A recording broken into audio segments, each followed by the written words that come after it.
Yo! Let's go. Freaking agency therapy time, baby. If you guys are here, say what's up in the chat. Would love to know if you're hanging or if you're just chilling today. If you're just vibing, it's cool. Totally understand. Sometimes you just gotta do your thing, you know? Sometimes you just gotta freaking do your thing. Just pulling up the old notes today. We'll jump into it. Hope you guys are having a great week so far. Hope things in your agencies are freaking blowing up. We got some awesome topics for today. First one, learning how to batch organic content for social media. I want to put these in a better notes section. Hold on. Give me 2 seconds. Give me 2 seconds. But how to batch content more effectively, more efficiently, especially for organic content. I know a lot of people are making that push towards organic. You guys have seen me make the push towards organic content. This live stream is organic content. So, how we're batching content, one topic for today. What else are we talking about? Well, I want to talk about a few tactics as well that have been helping us just close a few more sales more effectively. Just some sales strategy. Nothing new, really. Just things that we've kind of picked up from other great entrepreneurs like the Mosey. And then quarterly meeting structures, which is kind of like the main topic today, which we'll go a little bit more in depth on today. But quarterly meeting structures and how to hold effective and efficient meetings. So let's get started. Let's get in it. Let's talk about content for a second. So you've seen myself, a bunch of other people in the agency space really make a big push on organic content over the last couple of years, right? I was chatting with our good friend Nick Terrio today, who is known in the YouTube world, especially if you're like a tactical media buyer or if you're an e-com brand. He's been posting a ton of content on YouTube over the last 2 years. It's actually how he gains a majority of his clients is actually through his YouTube channel. So he's been pushing extremely hard there for the past 2 years. Reed, what up, buddy? Good to see you. Let's freaking go. I appreciate you, man. Thanks for dropping in. So Nick and I were chatting today, specifically on content. He was mentioning a few interesting things to me. One is that a majority of his clients have come from YouTube. So I think he's got, let's look real quick. How many subscribers does Nick have now? Let's find out.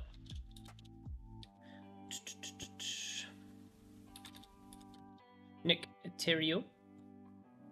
8.16k, so 8,000 subscribers, and man, like he's super consistent on it, and this is where he gets a majority of his clients, which has been pretty cool. And then the other part is like referrals, and he said he's been doing some cold outreach and stuff, just hasn't been very effective, but YouTube has been a great channel for his growth, and I've seen this across a couple other agencies as well that we work with. Twitter as a great example of this, and we've broken down my Twitter strategy in previous agency therapies and what we're pushing and what I've seen other people push. So go back to one of those other ones, you can find it there. But I'm going to talk more on like video content today. Okay. So, but Nick has had a lot of success with this, and so it was like a topic that I wanted to bring up today. It was like batching content, getting more involved in content. Yeah, dude, Nick is a badass. Speaking of Reed, we're gonna do dinner Saturday, so I would love to have you there. So mark it on your schedule. Saturday, little din. We'll just be downtown. So, but anyway, let's jump into it. I want to show you guys just a little bit of our structure and how we're kind of moving things around. And I'll show you some of ClickUp. ClickUp really isn't that important in our college. It is important as far as like making sure we have our I's dotted and our T's crossed. But I want to show you like how it kind of breaks down, and I'll show you guys on Miro. Just let me move to this other screen here. Share screen. All right. Holy shit, we got 9 people in here. That's incredible. Say what's up. First time here. We'd love to know if you're starting from 0. What will you do? We'll answer that question at a certain point. Okay. All right. So let's get into it real quick. I want to show you guys. If I was starting at 0, what I would do. I don't know if you're talking about content. Let me know if you're talking about content or if you're starting from like 0 as like an agency when you can answer that question. Okay. What time though? I'm getting crunk on Saturday. We're getting crunk too, so I don't know what you're doing, Reed, but I think probably around 5 or 6 or something we're getting together at the apartment. Also, when are you getting a haircut? It's getting a little long. I just cut it literally today, Nicholas, all right? I don't like your sarcasm today. Don't appreciate it. Don't appreciate it. What color do you guys want to run with today? Are we feeling blues? I'm feeling a little bluesy today. What do you guys think? Blues? Give me some blues in the chat if you're feeling blues. All right, so I really like this one here, okay? So let's talk about it. Content strategy. Ooh, okay. So content strategy, where to start, where to go, all that good stuff. Well, I want to show you guys what we're doing first of all, because I think it will give you a lot of context on like what to do, okay? So content strategy. Let's start with types, okay? Or I guess, should we start with types or mediums? Okay, let's start with mediums, okay? So, mediums, okay. I thought I spelled that wrong for some reason. I don't know why, okay? So, mediums. So what mediums are we using? Long form. You guys are participating in long form. Congratulations. Yeah. You guys are part of the long form content. Okay. So long form, like a stream, can be divided up into shorter form content. Okay. So we're utilizing trap music. No, we're not doing trap music. Okay. Forget it. Okay. No trap music. Kelsey, what's up? Good to see you. But anyway, long form content is really what feeds a lot of everything else that's going on. Okay, and there's a couple long form pieces that we're currently putting out, or we're getting more consistent putting out. Okay, the first one is going to be our live streams. Let's do a different color, different blue. Okay, so you guys are participating in the live streams currently. And we love live streams because there's a couple cool things that can happen with live streams. Okay, live streams can go into short form content. Now, for short form content, you can have shorter form. Ooh, let's do this. This will be way easier. Copy, paste, boom. Bring this right over here. You guys like my little chart? Dude, we're not doing dubstep tonight, okay? I'm not putting dubstep on during agency therapy, okay? All right, so short form, YouTube, okay? So just shorter, so taking what we're doing in agency therapy. So for example, content strategy, okay, here, what we're doing now can be segmented into a shorter form YouTube video. So from the time that we started talking about our content strategy to the time we stop it talking about our content strategy, we can turn this into a YouTube video. So we have the long form from the live streams that feed into the YouTube videos. I want my lines to be a little thicker. Gotta have some thick lines, you know? If they're not thick, then what are you doing, you know? Gotta have thick lines. Does that make sense so far? You guys vibing with that? So, I'm gonna make all my lines thick. Thick boys. We're about it. Okay, so long form live streams feed into shorter form YouTube. Now, short form, I'm saying like 4 to 8 minutes maybe on these segments. Okay, so it is kind of shorter form, but I don't consider it long form. Okay, live stream, long form. I'm thinking like, you know, this will be like an hour. This whole segment. Okay, so this live stream is an hour. Maybe I'll put some times in here, right? So 1 hour. And how this is going to divide up is going to be into YouTube videos. Now, check this out, okay? We also have under here, like Reels, okay? Instagram Reels. You also have YouTube, which we've been super bad at this, Shorts. I want to do more Shorts, but we've just been really bad at it. And TikTok, right? And I don't know, like, it's so easy to post Shorts. I just always forget to post them across all of the platforms. So, so once we do the live stream, we can also do this, okay? Which, take these live streams, turn it into a YouTube video, and then take some segments from this. So like this could be a segment right here where we talk about short form content, and it's like YouTube and Reels and Shorts and TikToks. So we can bring that into a short form piece that's 30 seconds, that's more bite-sized, and we can post it on different platforms. And so live streams on any platform, or specifically YouTube. So I personally like it on YouTube because we're not just doing live streams on YouTube, we're also doing vlogs on YouTube. We're also doing, YouTube Shorts. So I like YouTube from a standpoint of everything is like on one platform, and like that makes me feel warm and cozy inside. But there is good discoverability on places like Twitch, Facebook as well.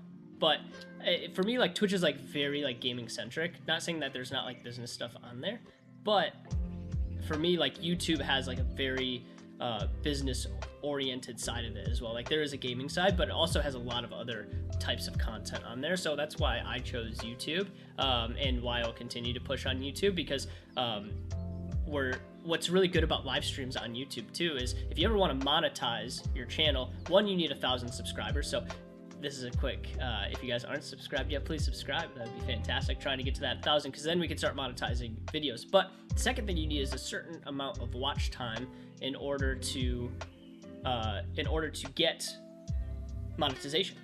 And what's great about this is if you stay for this entire agency therapy, say we do an hour to 2 hours of agency therapy, I get a whole hour of watch time from people. And normally our watch time on agency therapy, I think it's like 28 minutes, something like that, of like people stay around. But that's way longer than if I posted an 8-minute video and someone stays for 4 minutes of it, right? So these live streams just help you build to that monetization structure a little bit faster. It doesn't necessarily help with the subscriptions, but it does help with the watch time. Our watch time is fantastic on live streams. So it's a great way to get to your monetization goal a little bit faster, in my opinion. I mean, I'm brand new to YouTube, so this is just something that I'm discovering right now, and I've just noticed that watch time is usually pretty good, even if there's like only 2 or 3 people here, which is very friggin'. This is the most we've ever had here, having 8 people watching us. That's all right.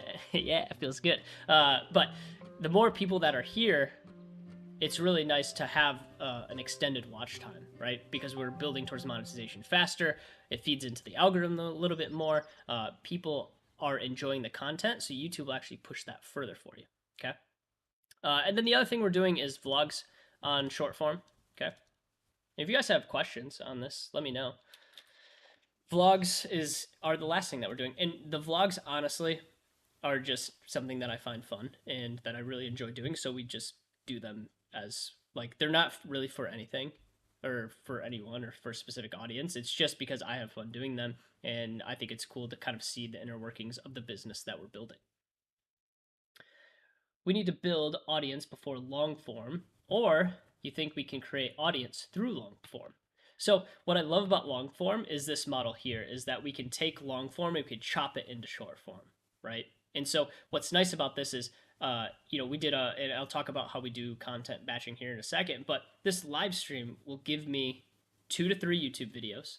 It will also give me potentially 6 to 8 short form, like 30-second bits, like Reels, Shorts, TikToks. So taking your live stream and breaking it down is a great place to create an audience, because you're able to get a lot of content in a short amount of time. Like I'll be doing this for an hour to 2 hours, depending if there's a lot of Q&A. Logan Paul has nothing on your lives. That's true. He doesn't, except for his lives where he where he breaks Pokemon cards, and yeah, he has like hundreds of thousands of people that watch those. So, but yeah, Logan Paul's got nothing on us over here. Let's go. All right, so live streams. So to YouTube, Reels, Shorts, TikToks, vlogs are kind of like the standalone, so they don't necessarily feed into much of anything else. Where'd my lo-fi beats go? There we go. All right, lo-fi beats are back. Okay, and then the vlogs don't really feed into anything. Once again, it's just they kind of like stand alone, so there's not much. We can make like one like hype reel for it. That's about it. Okay, that's all we can really do with it. But outside of that, there's not much that comes from this. It's just more of a passion project. It's more fun for me just to do. Okay, so live streams, YouTube, Reels, Shorts, and then I feel like there was one more short form that I was thinking of that we really that we really push, but I'm really blanking on it right now. So we'll come back to it if I remember. So, and then of course we have the other mediums like written, for example. So you guys could do and we're only doing Twitter here. Oops.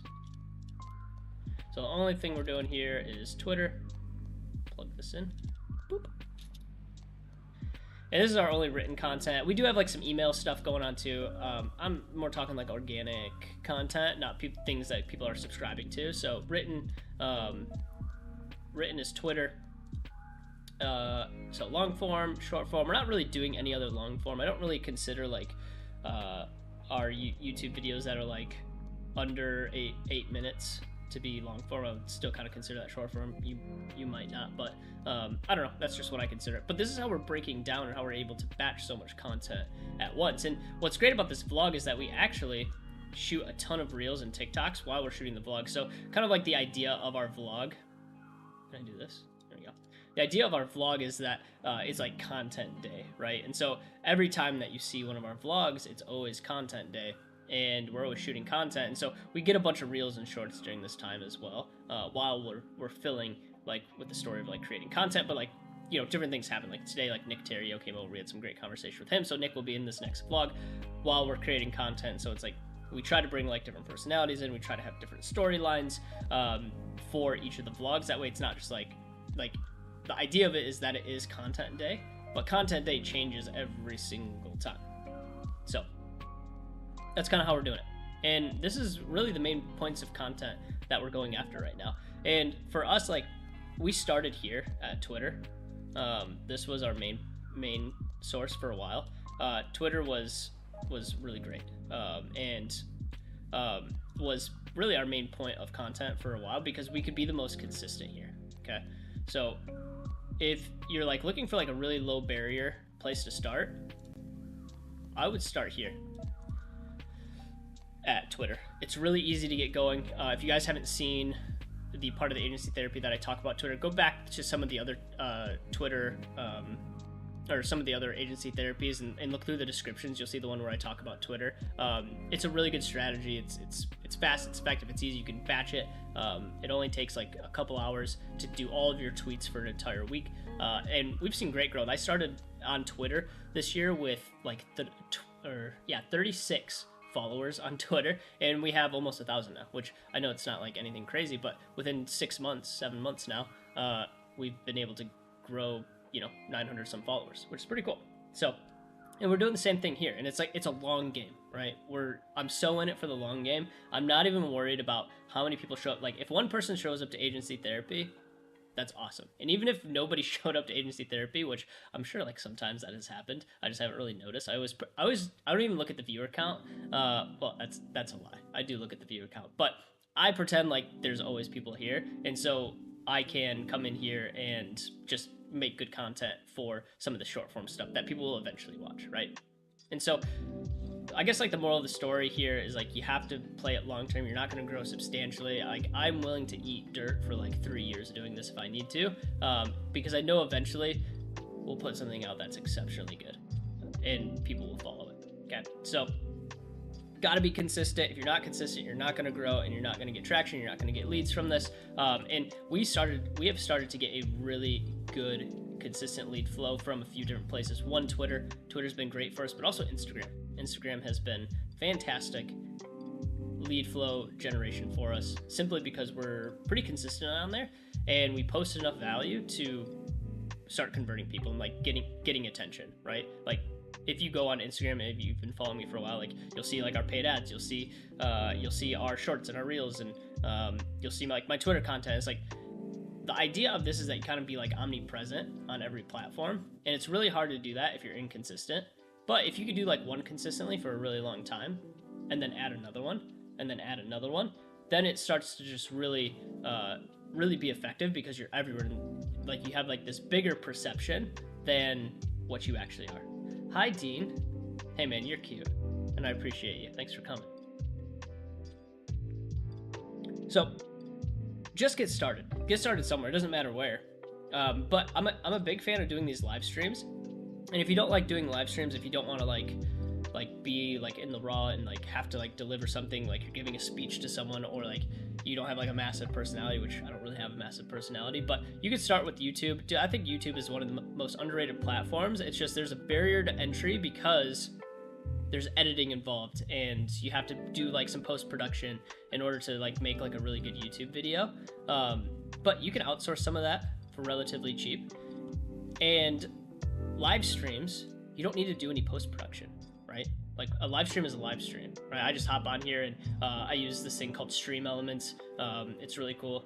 It's this right here. Okay, Stream Elements is free. You know, I didn't even pay for this. I like made these like cool overlays that kind of come in, and I can, you know, do this one. I can do other ones, but it's like I can have like a branded stream all for free. So Stream Elements is what I use for my stream. I think it's pretty popular out in the streaming space. But this is how we're creating content right now. Now inside of, I'll show you guys kind of like some of the ClickUp aspects that we're utilizing. So. And when it comes to content creation, don't overthink this. Like, it should be relatively simple. But this is our content pipeline here. And this is ClickUp, by the way, for those that don't know. So what we do is I actually have this pinned in a lot of my links inside my bios of my social platforms, is this content suggestion form. So people can come in here and they can say, hey, like, I want you to create a video on this specifically. And it actually helps us generate content ideas, which, and then what will happen is it'll go into this content list. So someone had submitted recently, I don't know who, sales CRM on ClickUp for agencies. Okay, so like a beginning CRM. Okay, so this is something that someone wants me to make. If I like this idea, I'll bring it into our production tab, and then we'll start making content around it. And then from there, you know, when we ideate, like we'll drop all new ideation here inside of need scripting. And dude, like sometimes we don't even script that much. Like I just have an idea and I'm like, okay, I'm gonna dump it in here and I'm gonna hold it for a minute until we make content. So sometimes we don't even script stuff. If it's like something that needs a lot of scripting, we'll go ahead and drop it in here. But oftentimes I can like kind of go off the cuff, and if I have like the idea in my head, sometimes I really screw it up and we have to do like 3 or 4 takes. But oftentimes we can just go off the cuff and do a 1 take on it. It's pretty simple. But we'll put it in need scripting. After we script it and like we feel good about it, we'll move it into production ready, which means we're ready to shoot it. And we haven't updated this yet. All of this got shot today actually. And then after we shoot it, after it's done in production, it will get submitted. We'll click this tab over here saying that it's been submitted. It's just like an extra layer of accountability to make sure that we actually submit that. And then we will move it into post-production ready. And then we'll submit it to our post-production team, which is a Kaizen Media. They're completely separate from our business. And they edit it, and then they send it back to us once it's edited and sent back. We will push it into revisions, so ready for revisions. And if it's in revisions, we'll push it back to them and say, hey, we need this copy changed, or we want this edit done, we were thinking this. And then when it's done, we'll get the link, we'll post it over here, the final link, and then we'll push it into publish. And now I have some content ready for me to post on short form or on YouTube, all that good stuff. So, and like sometimes we don't fill things out, like we're not perfect at the end of the day on filling all this out. But and Dean, we made your Crocs your Crocs thing that you submitted, so it'll be a Crocs short form video for you that I think you'll enjoy. Okay, so and that's how we're doing our content. That took 30 minutes. What in the world? So that's how we're doing content, guys. Relatively simple. So bye, Nicholas. Oh, you're going to OBJ? Hit me up. I might come meet you. Just let me know. So that's how we're doing content, guys. That's basically it. It's relatively simple. It's not like overcomplicated. I think people think that they need like this massive schedule to build out. You don't really need to do that. Just get ideas down and just start creating, baby. And then you just get better at it. Trust me, like I'm still working on my creativity. I'm still working on being able to jump in front of a camera and feel extremely comfortable. It's hard. It's not easy. It takes some time. So that's pretty much it. Okay, that's how we're doing it. If you guys have questions on that, let me know. Let me freaking know. Whoop. All right. So that's content. Boom. Topic 1 down. That was easy. That was easy. Why'd you guys have to make it so easy today? Okay. What else are we talking about today? All right. I wanted to chat about a few tactics that have been helping us close more sales and really really I have like no plan around what I'm about to tell you. But over the last couple of weeks, we've actually been closing deals a little bit more quick, and I think it really has to do with how we're breaking down our like sales structure and how we're taking people through. So we utilize something called a BANT structure, which actually, let me bring the board back. I think it'll make more sense if I actually show you the structure that we work through, guys. And this is not a sophisticated sales structure at all. This is something that like anybody can do. Okay, what are we feeling for color on this one? Let's do a new color. Let's do, I'm feeling this purple vibe right now. Oh, actually I'm feeling like this kind of reddish color. That's kind of nice. We'll bring opacity down a little bit. All right, so let's talk sales. Oh man, I'm like embarrassed to actually show you guys this because it's so simple and it's so dumb. It's so dumb. And I'm pretty sure like if any salesperson saw this, they'd be like, dude, this guy's a freaking weenie. He's a weenie face. But I want to show you guys anyway because we've been having success with it. It's actually been helping us a lot with our sales and our conversions. It's kind of a nice color there. Okay, so sales strategy. So here's what we're doing. We're doing BANT. Okay. Josh, what is BANT? Great question. BANT is a framework. Okay, and there's a bunch of different frameworks out there. Hormozy has like the closer framework. It's probably better than this one. I'm not well versed in Hormozy's tactics, but there's a bunch of different ones out there. They're acronyms, right? And BANT stands for budget, authority, need, and timeline. Okay, BANT, budget, authority, need, and timeline. So that's what it stands for. But what do each of these actually mean? Well, budget. We got too much of the same color going on here. Oh, no, I can't. Oh, those colors are just not great. Okay, I like this better. Okay. So budget, can they afford it? Now, when you get on a sales call, oftentimes you're not just like, hey, like, how much money are you making? Right? Or, you know, how much money you got? That's not what you're doing here, okay? You gotta do a little bit of digging here, okay? So, and a lot of times, like, you can ask, like, you know, how's the business doing? Like, where are you guys at? Where's your, like, you know, how much are you guys spending on ad spend? Like, really great ways to, like, figure out how much they can actually afford. So, you know, we used to do this a lot in the agency space, is like figuring out how much they can afford. Is like, hey, how much money are you putting towards marketing efforts currently, right? How much money? And you could simply ask them revenue. Some people are very willing and open to sharing that. Of like, sweet, like, where are you guys at? Okay, and usually like the question like, where are you at? Of like where's the business at? Like, what are you guys doing right now? Like, where have you seen success? And they'll just like start opening up because everyone likes to brag a little bit about the revenue numbers. So normally like this one's really easy to get out of them. Okay, so we try to align the budget, and what you'll start to do is when you start to figure out the budget a little bit more, you'll start to say, okay, like I'm starting to notice a pattern of people that sign up with our program versus not signing up with our program, or for our agency, is that people that are making this much or generating this much revenue or have this type of marketing budget can't afford our service. Whereas in some of these other people that are making this much and it's a little bit less, they can't quite afford our service, and we're not closing those clients. Okay, so this budget is actually really important because you'll have a good idea of the objections that you'll be handling depending on where they're currently at with their business, right?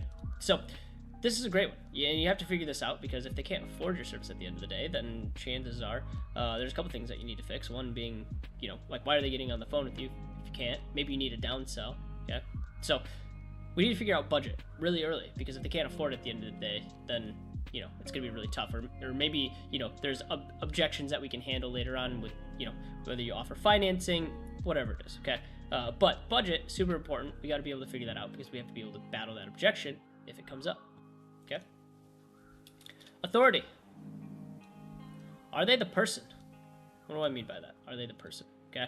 Are they the decision maker? Okay. And this one's pretty straightforward. Okay. Oftentimes, if you're talking to the founder, the CEO, they're going to be the person making the decision. Depending on the size of the company, sometimes they'll go back to certain people and try and figure out if this is going to be the best thing for their company, if they have a C-suite. Okay. If you're talking to, say, a head of marketing, they'll probably have to go back to the CEO and talk to them. So you're probably not going to close specifically on that call right there. So we need to figure out if that person is in authority. If they're in authority, then they can make the decision, and we can check that box off. Like, okay, cool. Like, we should take them fully through our sales process. And there's a couple different routes you can go here. Like, you can go through and like give them pricing and all that if they're not the decision maker. But I'm more of a fan of like trying to get everyone on the call at the same time. Of like, hey, like let's get everyone on the call that's here to make a decision. That way we can make a decision confidently and move forward. So oftentimes I'll just explain the service and then I'll kind of like leave price point out. And if they ask for price point, I'm like, yeah, like it ranges from this to this.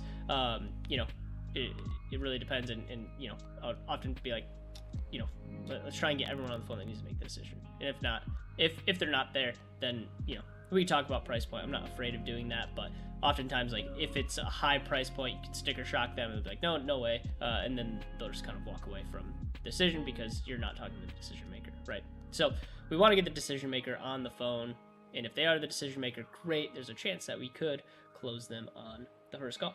Okay, so decision maker, we need to have the authority. Okay, the authority, decision maker needs to be there. Now, these last two, in my opinion, are two of the more important ones.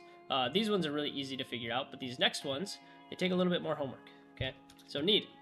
Oops, why did that happen? Okay, so the next one being need. So what do we need? What do we mean by need? Well, we're talking about pain. Okay, I put a question mark there, because like, what pain are they currently struggling with? And a lot of times it's going to be like bottlenecks. Like, so what have you guys tried before? What is working? What isn't working? What have you tried that isn't working?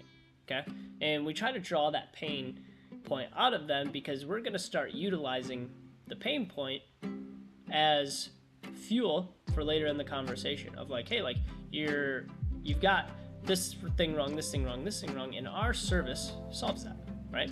So whatever it is that they're maybe having, maybe they're, if you're say a media buying agency, maybe their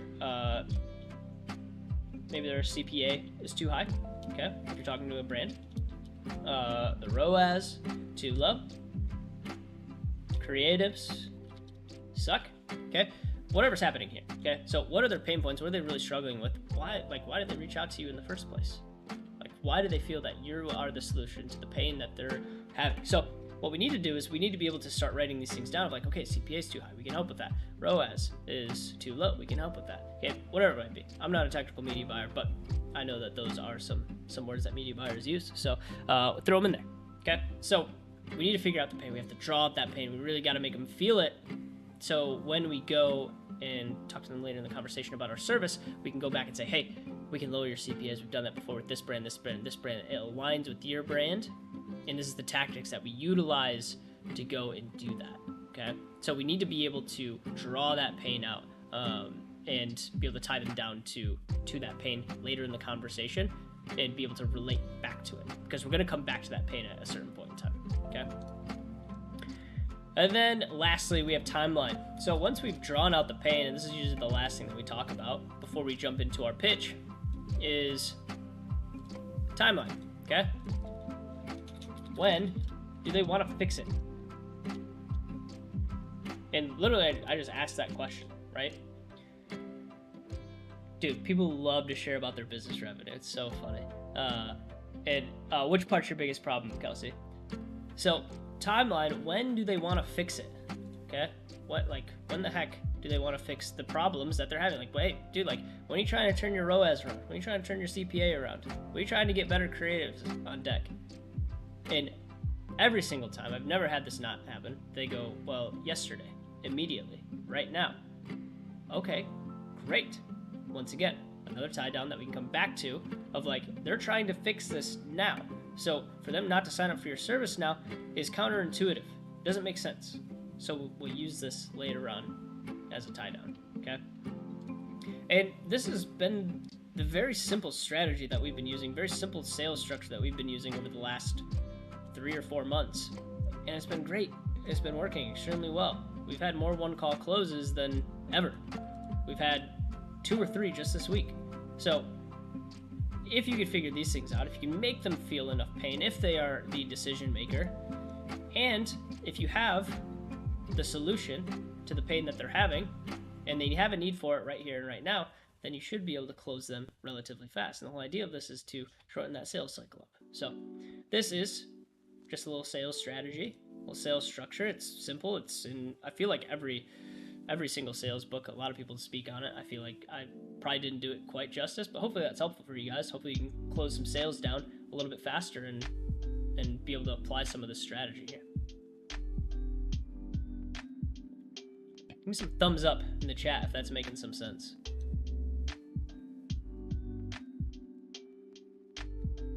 All right, dope. Let's move on. What else are we talking about today? There's one more. Oh, meeting structure. Of course, that's the last thing. Sweet. We're gonna use the mural board for all of these today. Hope you guys are cool with that. Meeting structure. Actually, I'll just show you guys kind of like the templated meeting structure that we're gonna utilize. No, that's not it. Where is it? It's somewhere in here. Is this it? No. Hold on. Please hold. I think this is it. You guys vibing with this? I hope you are. Hope you're having fun. All right. So let's talk about it, okay? So we have a new quarter coming up. Q3. Can you believe it? We're halfway through the year already. That's just absolutely mind-blowing to me. I feel like this year just started. But we are 6 months into the new year.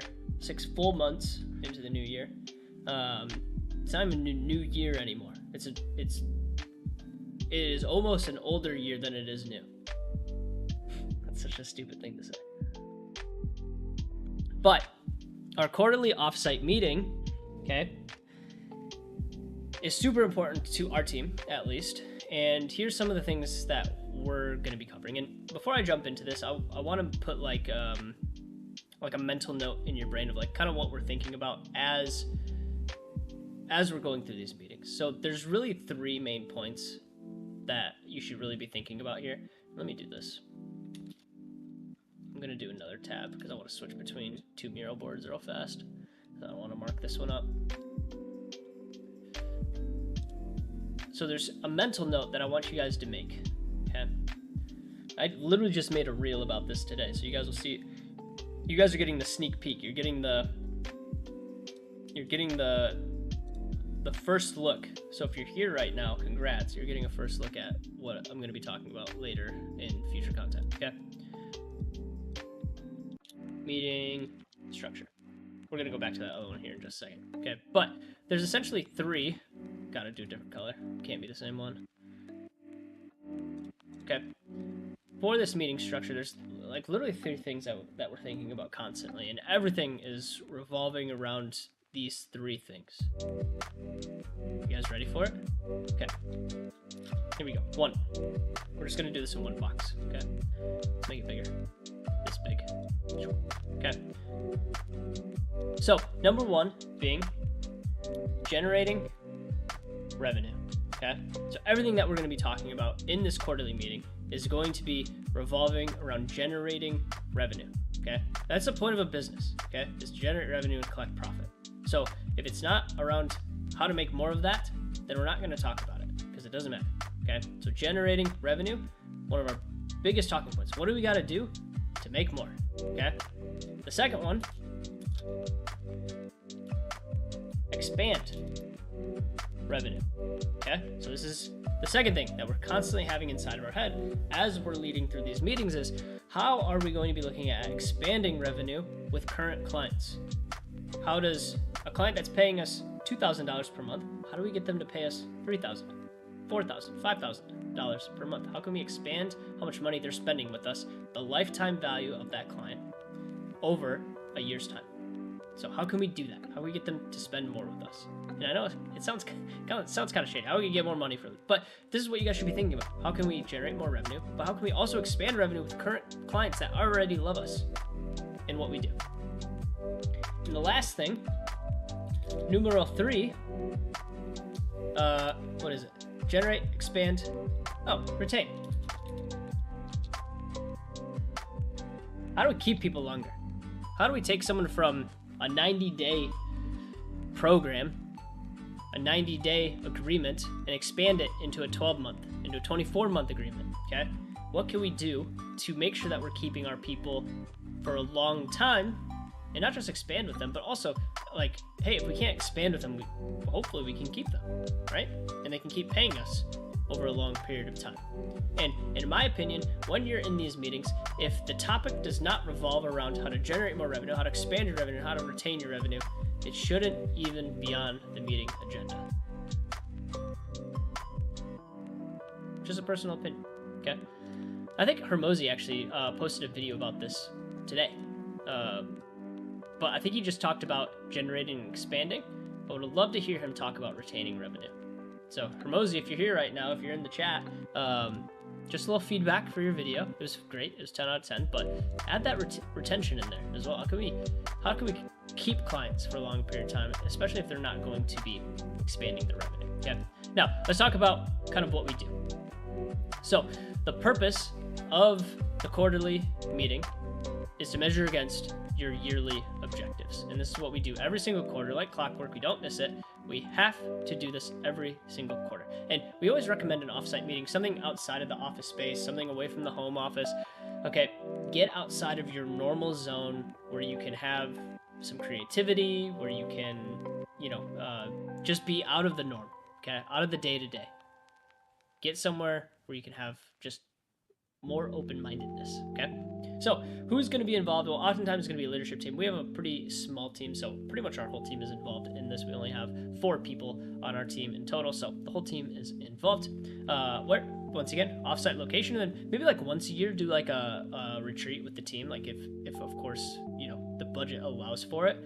Try to like go somewhere cool. And I'm not saying like take them to Aruba or something, but like go somewhere fun, like go rent like a cool cabin on a lake or something, or like you could do those 1 to 2 day offsites and have like a fun team retreat. Okay, so if you could do that, if you have a very large company, normally what we did is like we had a 25-person team in our agency. We just did the leadership team, would go somewhere. Okay, so try to go offsite for one of these. It's fun, it's rejuvenating, it's a new change of pace, new scenery. Okay, it's gonna help open the mind up a little bit more. Now, pre-work for this, we have something called the one-page impact plan that we utilize with all of our agencies that we coach, and then also internally. We won't chat about that today, but we bring a copy of that. We make a list of constraints and priorities that revolve around those 3 things that we talked about earlier. And then IDS, identify, discuss, and solve. If you guys are familiar with traction at all, it is something that they bring into their how they do their meetings as well. So IDS, identify, discuss, and solve. So if you see that and you're curious what that means, that's what it means. And then we collect data for review material, and like people, like it kind of depends who's leading the meeting. So like I collect data for us to review. Okay, and we'll talk about that data in just a second. So warm up for this. Okay, so best personal and business news over the last 90 days. So we want to celebrate some wins right at the beginning of the meeting. Like, hey, like we want to see what people are celebrating, not just in business, like what we rocked at over the last 90 days, but also where do we rock in our lives? I think like in one of our meetings, like someone paid off their car. That was really cool news. Like that's awesome. Like sweet, like your job paid off your car. That's great. Like you worked hard and that's incredible that you're able to pay off your car. So we want to just open the floor for some great news. Okay. Second thing that we do is what's working and not working within the organization. Okay. And I love this at the very beginning of the meeting because we don't elaborate on it at all. We have an opportunity to do this, but we get everything out on the table all at once. We have all of our notes written down and we talk about what's working within the organization. We talk about what's not, what's great, what sucks. Okay. And we get it all out on the table. So all the expectations, there's no like, left field type comments that come in, like we know exactly what's going to be discussed during the point where we talk about the weaknesses of the organization, the strengths of the organization, okay? And then what are the expectations of the day? Like, what do you guys want from this meeting, okay? What are you hoping to get out of this meeting? And we talk about that right at the beginning, okay? So that's our warm-up.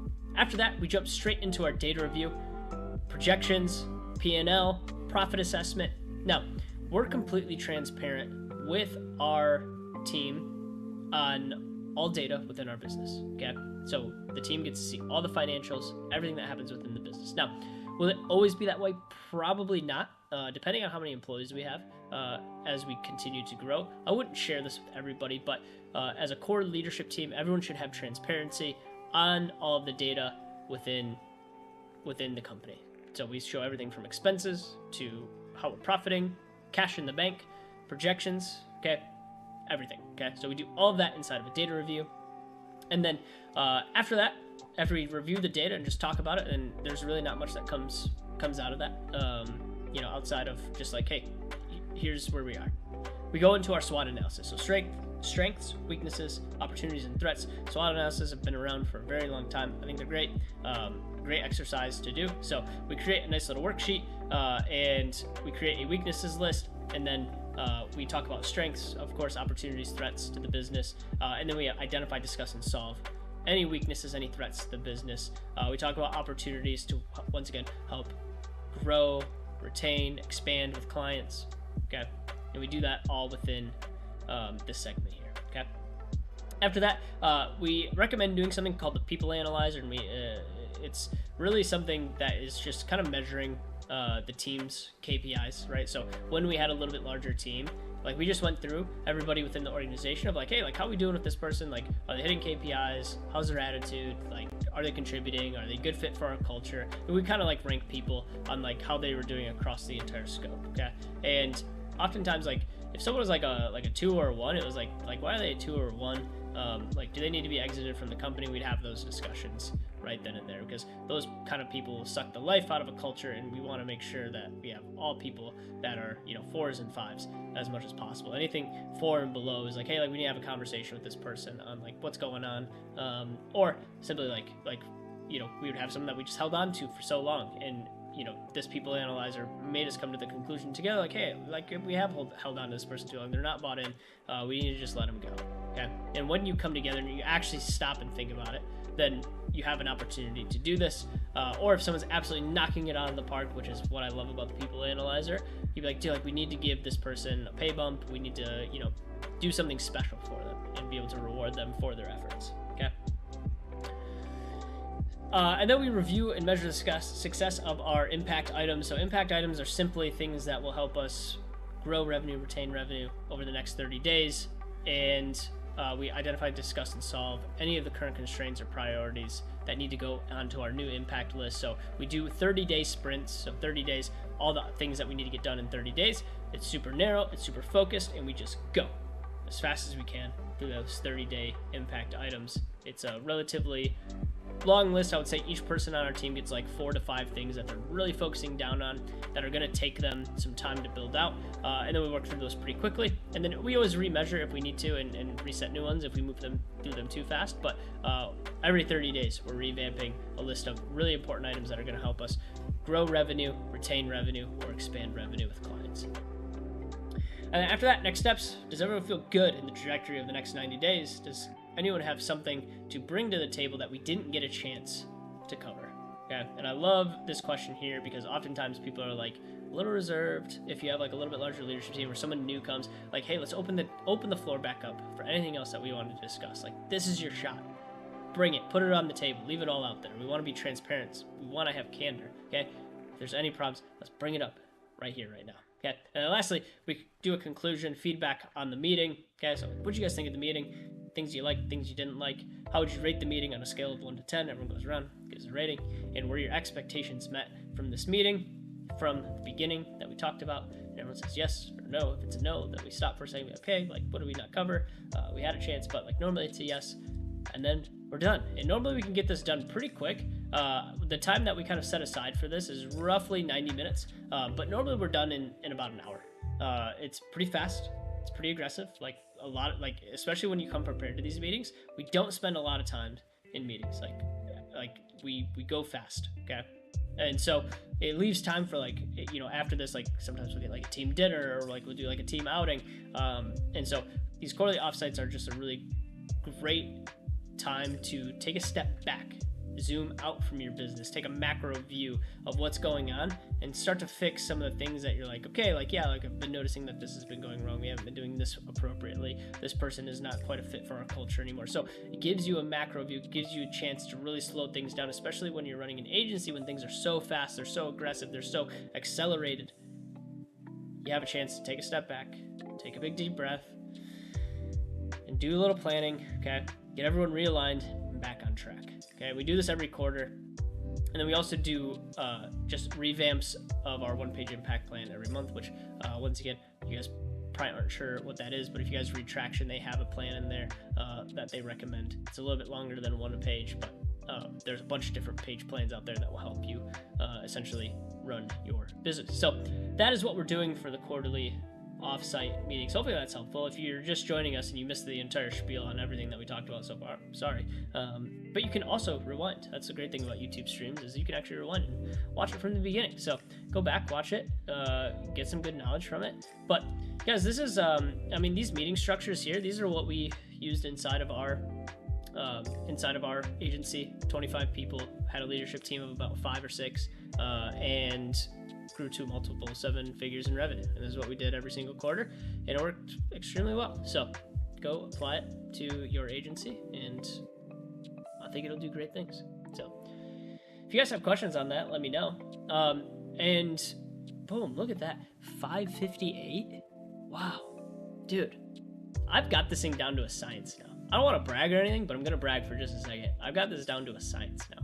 This is good. Okay, so if you guys have questions, we can open up the Discord channel for a second. I'll answer some questions, and then you guys will be free little butterflies. Go enjoy the rest of your Thursday. Thirsty Thursdays. Hydrate, of course. Get your LaCroix. So jump over to Discord. If you're not in the Discord channel, what the frick you doing, man? You gotta get in there. It's one of the better places to be. Out of all the places on earth to be, I would say the Agency Therapy Discord is up there, one of the better places. It's definitely not the worst place, but it's definitely one of the better places. So I'm going to start the stage inside of the Agency Therapy Discord. Come back in there. We'll answer some Q&A. Q&A, baby. If you guys want to come hang, can. Daniel, just steady. Daniel is one of the most steady agency therapy goers I've ever met. It's incredible. We'll answer some questions from anyone. Come and hang out. Oh, you guys probably, if you're not in the Discord, I can drop you the link to the Discord. I don't know what's going on my screen right now. Give me 2 seconds. And if you guys wouldn't mind, if you're listening right now, please, would you just leave a like on the video? That would help me so much. Like, out of all the things that you could do for me, just leaving a like would make my day. And if you could subscribe, that would be cool too. But a like is like kind of the bare minimum. I feel like I dropped some bombs for you guys today. Hopefully that was kind of helpful. And yeah, if you could leave a like. Hey, there we go. I saw the like come through. Let's get it. There's 8 people here. There's only 3 likes. That's okay though. I'm just here for you guys. I'm just here for you guys. All right. So Discord channel. Hold on. Let me plop this in real quick for you. Oh shoot, Michaela's here. Let's get it. Let's go. I want to put this in the chat real fast. That way you guys can jump in if you would like to. You don't have to. If you just want to lurk, that's cool too. But what I'll do is I will bring people up on stage. You guys can ask questions, and then you guys can be done. And by be done, I mean I'll be done. Okay? All right, let's bring some people up. Come hang out. Michaela, I'm going to invite you first because you're brand new. Daniel, you can wait. And also not many females come, so it's always nice to have a female in here. Hey, what's up? Can you hear me? I can hear you. Can you hear me? Oh, it's like a phone call. It's like a phone call. It's incredible, isn't it? Wow, I feel like a noob, but I didn't know that it was like, I assumed it was like I don't know, it'd be on speaker. No, it's not on speaker. No, I can control who comes up and down. So it's actually super helpful. So I can like control like the people that talk. Stage. You are on the stage, so you're like live on the YouTube channel right now, talking. Okay. Yeah, but you're also live in Discord. Oh, don't be nervous. You'll be fine. I promise. Are you asking me questions? What are we doing? Well, you can ask me questions, but one, I do have a question for you. What did you think of your first ever agency therapy? Okay, well, I'm not even gonna lie to you. I was in and out because I was with clients, so I made all my clients listen to you talk. Let's go. In my waiting room, they were all listening to you. Let's go. So I only got snippets of it, so I'm gonna have to go back and watch. So That's I'm not okay. a very good person. That's okay. From what you caught, what did you think? From like the little pieces? I mean, I feel like every time I listen to you, you give me nuggets of information that I'm very grateful for. So, you know, I love it. You never fail me. I love it. Do you know who Kelsey Downs is? Is that your friend? Yes. Okay. Yes. Kelsey. That's a girl that owns Kelsey Downs, so who I work with very closely. So I love it. Yeah, I told her, I was like, you have to hop on agency therapy. I told her to get into the Discord. I was like, I sent you the link. So I'm sure she'll be on here soon. So she may actually have questions. She's been commenting in the chat the entire time. It's been fantastic. Yes, I was asking her, I was like, can I not comment if I'm not on like a web browser? And she was like, no. And I was like, that's sad. Well, you can comment from mobile. How? You just have to be logged in. I tried logging in. Yeah, if you're logged into your account, you can comment. You can't comment if you're not logged in. Maybe I need to explore it more. I just don't get on YouTube much. That's okay. Well, now you'll be on YouTube all the time. Oh yeah, I will. Okay, you don't have to ask a bunch of questions, but like one like small question, just like a little guy. Like anything, any question? Sure. Like, what are some of the constraints, bottlenecks that you guys are kind of seeing in your agency right now? Probably just running into just system problems with like what we're working in. So we do most of our client board work in Trello. And so I feel like a lot of our problems are stemming from just Trello and trying to create a streamlined process in there. But then, you know, every time we start something new, there's a list of things that we have to work through as we get clients in the board to approve things. Sure. Things not being in as they're supposed to be. So I feel like that's where we're seeing the most problems right now. But just you see it more on your side or the client side? Like clients aren't following what they're supposed to be doing, or like you guys are seeing like so much variation from? Yeah, I think more so. Actually, I'd probably say it's both. We actually created well, Kelsey did. She created a Loom video for one of our clients today to go over their Trello board, and it instantly made me think of you. Yes, let's go. So you should utilize that Loom video that she created and put it in your onboarding process. Yes, we absolutely need to. Which we need a way better onboarding process too. That's another one of our bottlenecks. Yeah. But so I would start. I think it's just implementing all these things and then tweaking them as we, you know, test them on every client we work with. Yeah. And I always tell people, like, when they start to like create systems, when they start to like really try to like focus down their process for their delivery, you always have to start at the front end, right? So like from the time that you close the sale to starting their onboarding, like that's where you need to start. So like, what does that transfer look like? As soon as they pay, as soon as the agreement's signed, how do we get them into, you know, Trello? How do we get them, you know, how do we get them started in our process? Like that onboarding process is so important. Like it's your first impression with a client. And if the first impression is shit, then chances are they're not going to want to stay with you very long. Or if it seems like it's like very scattered, they're like, man, like, do these guys actually know what they're doing? Like we just paid them a good chunk of change. Like, was this the right decision? And that's the last thing that we want during our first interaction with our client, especially like when they're getting, you know, intermingled with our service, is like, oh shoot, did I make the wrong decision? Okay, so I do have a question for you. This is like kind of off topic, but this will be my one question. Okay.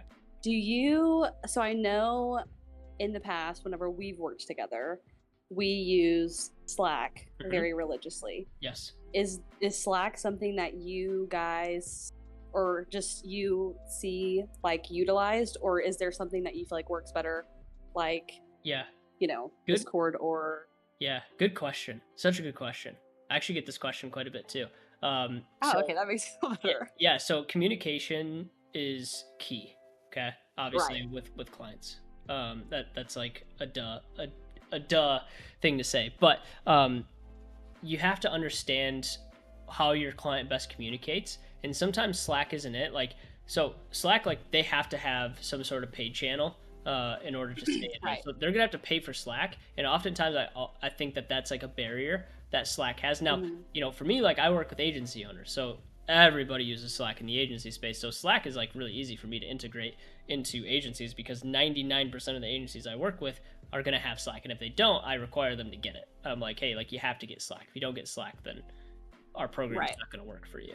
But in your case, I would look for alternative options, things that are free. Couple great options for you. WhatsApp, Telegram, Voxer, all really good options as far as like free apps go that they can download straight to their phone, and then they can have quick, fast communication with you. They can send texts, pictures, they can send voice recordings, all of that good stuff. So I would start there because those are all free, and you can set up channels just like this. You can do Discord, but I also find Discord can sometimes be a little too techy for clients to figure out. Yeah, I'm not gonna lie, it took me a little bit to figure it out, and I'm not very I'm not very technically challenged. Yeah, so I was like, I would say, like, if you had a hard time, your clients would probably have a hard time with it. Right. Mostly like people from the agency space can kind of figure it out. Like, still, like, I still think it's a little bit much sometimes, but yeah, I would start there. So Telegram is a great one. WhatsApp or Voxer. And Voxer is mostly just voice memos back and forth to each other. That's like their main feature with Voxer. So check out those, and I think that would be a really good kickoff point for you. But yes, absolutely, you need some sort of communication channel that is not your project management software, right, and is not email, right, because email is a nightmare. It is a nightmare. I think most of all of our clients are in Slack as of right now, but I did think that there's probably a better option out there that, like you said, because most of the time we ask and they're like Slack, and I'm like, well, yeah, they know what probably Slack never heard is, of it, but so they don't know. Most of the time they don't know what it is. Okay. So yeah, so I would look for alternatives that it's going to be a lower barrier for them to enter into it. Of like, they don't have to pay for it. They can get it, like, they can get a Slack app on the phone. But you got to think, like, most of the times people are on their phone, and Telegram, WhatsApp are really dedicated for phone. And WhatsApp actually has a computer application. So if you're responding mostly from your computer, you could download the WhatsApp app onto your computer and respond through that. Perfect. Well, thank you. I appreciate it. Yeah, no problem. Anytime. You got to come back soon, okay? I'll come back, I promise. All right, beautiful. All right, Michaela, we'll see you later. Okay. All right, Daniel, now you can come up, okay? Had ladies first, that's how it works. Sure, absolutely. How's it going, Josh? Good, man. Just hanging, finishing up content day. This is the final stretch right here, the last little pieces of content to put together. Wow, yeah, that's an achievement. Content creation is just it's a great time suck, but super important. Yes, it is. Right? It takes a lot of time. And that's, I think, why batching is so important. Of like just taking time to so I do all my ideation in the morning on Thursdays, and then my videographer gets here around 10, and we shoot for the entire day. He leaves around 3, and then I come here and do agency therapy, which is like the final stretch at 5, and then we're done by like 6:30. It's great. Yeah, absolutely. Are you planning to use it on Twitter as well, or it's just for other channels? Yeah, so we probably won't do much video on Twitter. Twitter is pretty text heavy. I just haven't seen much success with any video on Twitter. It just doesn't seem to get the response that I tend to look for. but yeah, Twitter's something that we've had some success with, and actually really enjoy the platform as a whole. So we're going to continue leaning into Twitter, but yeah, we Yeah, won't, I we enjoy won't it use any too. of this for Twitter. Yeah, I know. I enjoy it too, Twitter. But the thing is that I see that people don't usually do videos on Twitter, so I thought that's a way to stand out. Yeah, But on the other potentially. hand, you know, Maybe it's just a volume play. It's just I feel like you get more reward right now for Reels, TikTok, Shorts because those algorithms are really pushing it, and I just don't think Twitter's algorithm is pushing it out to people. But if you're already making it for those other platforms, why not try to push it to Twitter? yeah, yeah, that makes sense. Yeah. So, what other questions do you have, Daniel? Anything specific this week? Yeah, I'm thinking about something that you can actually talk about it in the live YouTube part, which Yeah. is client experience. Yes. And I actually, but I'd love to hear your thoughts about it. So you were talking with Mick about onboarding. I'm thinking a lot about how to make this experience better or more like a standout experience or something really exceptional, Sure. but also on a day-to-day basis, how to like really give an amazing client Yeah. experience. Yeah, of course. I mean, obviously communication is the first one that kind of comes to mind. Like communication just needs to be clear and concise and like regular reporting. So like obviously like those are like I think the essential pieces, things that you should be doing. But when we onboard clients, for example, we actually do like client gifts for them of like, hey, like as a token of appreciation for signing up with us, like we wanted to send you this, right? And so in our agency, we primarily worked with direct to consumer e-commerce brands.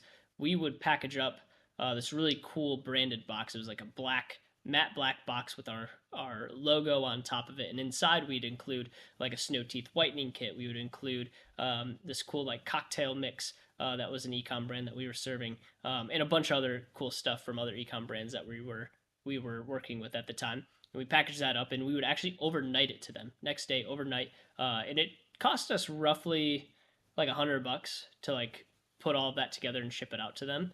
But it was on their door. So the day that they signed the contract and paid, it was on their door the next day, and we had a handwritten note in there that said, "Hey, thank you so much for putting your trust in us. We really appreciate you taking the time to talk with us and come on board with us." And I don't know, I can't remember exactly what the message said, but we wrote a nice handwritten note in there. We'd send that out to them. It was like one of the greatest first impressions that we could ever make with our clients. We actually do that with our consultancy now. We do something very similar where we actually ship out we ask them what books they've kind of read from a list that we have in a form, and we'll actually send them a couple books. We'll send a handwritten letter, and we send a couple other things as well. But yeah, it's really cool to be able to send out like cool gifts to people and like make the first impression, because we'll get them set up in our Slack channel, and they'll get that gift a couple days later, and they'll be like, "Hey, did you send this to me?" And we're like, "Yeah." And they're like, "Thank you so much. Like, I've never seen anyone do something like this." And what we normally do is we send things that are going to be like helpful to them, or like we feel that they would think are cool. We don't necessarily send like a t-shirt with our logo on it, because like then at the end of the day, like they're marketing your brand for you by like giving them a coffee mug or giving them a t-shirt or a hoodie or something, which I guess in the agency space, agency owners love hoodies. I don't know what it is, but maybe if we send them a hoodie, they would be super excited about that. But we try not to send like our stuff, like branded stuff to them, because to me, like that Yeah, doesn't seem personal. Like that seems like, hey, here's my stuff. Go like wear it and show it to people. Like we send stuff that's yeah, going to help them, that's going to help them in their journey, or we feel that they're really going to enjoy. So little stuff like that really goes a long way. It's relatively cheap to do it. And then lastly, for client experience, man, like celebrating milestones. So like when clients like hit a certain milestone, or like you hear certain things, like we send our clients stuff all the time. One of our clients got in a car accident a few months back, and it wasn't anything too serious, but he's like, I'm just like really out of it. I'm sore. We sent him a massage. So like we found out that like we knew where he was living, and so we sent him a gift card for a massage, and we actually booked him a massage for that week. And he messaged us a couple days Oh. later, and he goes, "Did you guys book me a massage?" And we're like, "Yeah." Like, "Is that cool?" He's like, Yeah, "That's incredible." He that's goes, cool. "Thank you." Like, that's exactly what I needed. We're like, "We got you. No worries. Like, take some stress off. Like, we know you got a lot going on running an agency, but we want to make sure that you're good, right?" So, anyway, that's some of the cool stuff that we're doing. Wow, that's amazing. And so how about keeping in touch with them? Do you have like specific cadences? Like we, for example, we meet every like every 2 weeks we have a meeting. Yeah, I've seen this cadence change a lot between agencies. I've seen everything from weekly to monthly. So I would say anything more than monthly is not enough. So you should be doing at least monthly, but every 2 weeks is great. And then having a fast communication channel that they can like message you if there's an emergency, or that you can just have fast back and forth with, will oftentimes be a great place to start with communication. So at least one call per month. You're doing once every 2 weeks, which is perfect. And then having a fast communication channel like Slack or Discord or Telegram, whatever it is that you guys are using, so you can message them back fast. Yeah, yeah. Do you have any format for these calls? Yeah, I mean, so for the calls, normally it's going to be reporting. So reporting metrics, success. Hey, like here's some things that went really well. Here's some things that we're looking to work on and to improve upon. Here is the strategy for the next 30 days or for the next 2 weeks, right? And those are normally going to be the calls that we implement. Things that we need from them, things that they might need from us, vice versa. So that's going to be the main Yeah, structure. yeah. Got it, got it. We also have these monthly like surveys, client satisfaction surveys, and they're not long and they're nice. They're in type form, but people just don't answer them. Mm. Yeah, Our surveys are. account manager always asks them that, like she asks them each and every time, and they still don't do it. Yeah, so surveys are oftentimes like, so kind of think of it from a standpoint of like a business owner, right? Like you're extremely busy, and so think about it from, have you ever talked to like an internet provider before? And Yeah. after a call, they're like, "Hey, like, will you Oh, fill yeah. out the survey?" And Yeah, of course. you're like, "No, like, I'm not filling out that stupid survey. You can go eat sand." So that's something very similar, right? Where they don't want to spend the extra time to actually do that. So I would highly recommend, like, if you're wanting to get feedback, do it on a call. So when you have them there, like, "Hey, like, do you mind if I ask you some questions?" And go through and actually do the survey live with them and just collect it for them. Okay, we're just concerned that they might not speak their mind because it's on a call. Yeah, and I would just start the conversation with, "Hey," because at the end of the day, like, whether who it's coming from, whether they fill out the survey or they do it live on the call, I would just be like, "Hey, like, we are really a culture that is trying to grow. We're trying to get good feedback, and we would like you to have as much candor as possible when answering these questions. So if you don't mind, like, hey, like, what are some things that we can truly improve on? We would like to know." And whether they're ready to answer that then or not, is kind of up to them. But like, if you start to do it more regularly, they'll expect it, right? So maybe like once a month, or there's like those questions where it's like, "Hey, like, what could we do to improve our service? How is the communication with our team on a scale of 1 to 10, and all that stuff, right?" So if they start to see it more and more, they'll expect it and they'll be ready to answer at least once a month, or maybe once a Yeah, quarter, right? yeah, yeah. That's great. Yeah, I love Cool, it. beautiful, Great man. ideas here. Yeah, Any yeah. other Thanks so questions? much. No, all good now. Awesome. Thanks so much. Yeah, dude, of This is course. awesome. And enjoy the morning over there. Thanks, man. Enjoy the evening. All right, buddy. I'll talk to you. Oh, Kelsey got in here. Let's go. Kelsey, you want to come up and hang? I'll invite you up. If not, no worries. But if you want to ask some questions, you can come hang out. Can you hear me? Yes, I can hear you. Can you hear me? Yes, it's so loud because I'm like, Oh, you're breaking up just a little bit. I don't know if your service is cutting in and out, but yeah, I'm actually in New York City right now. So oh my gosh, very cool. yeah, here and I'm just like out of the car. It's very, very loud. Yeah, that's okay. Well, if you want to ask a question real quick, we can get it in, and hopefully we can help answer anything that you have. Yes. Okay, so one of the main things that stuck out to me was just like the wrong clients reaching out. So most of the people that reach out right now don't have money to buy a package and like stay on as like a long-term client with me. And I'm wondering if that is just like a transition period because I raised my prices maybe like 3 months ago and really like changed what we were doing and hired people, or if that's like we need to really shift what we're doing on social media to attract a different audience. Okay. So kind of what you're saying is like you raise your prices with some of your clients, and now some of them are starting to fall off because it's a little bit expensive. Maybe they don't see the value, and exactly, some of the lower tiered clients, the ones that can't afford it, aren't seeing the value that you're providing. Yeah, so that hasn't, I mean, I've really gotten rid of pretty much every client that was on like my lower package, but now it's like I'm pitching higher prices, higher value. People are seeing the value in it and they're Hmm. signing contracts, they're wanting to do it. But the people that are reaching out to me through Instagram specifically, signing up to do discovery calls and things like that, like they don't have they don't have the money to like hire me. Hmm.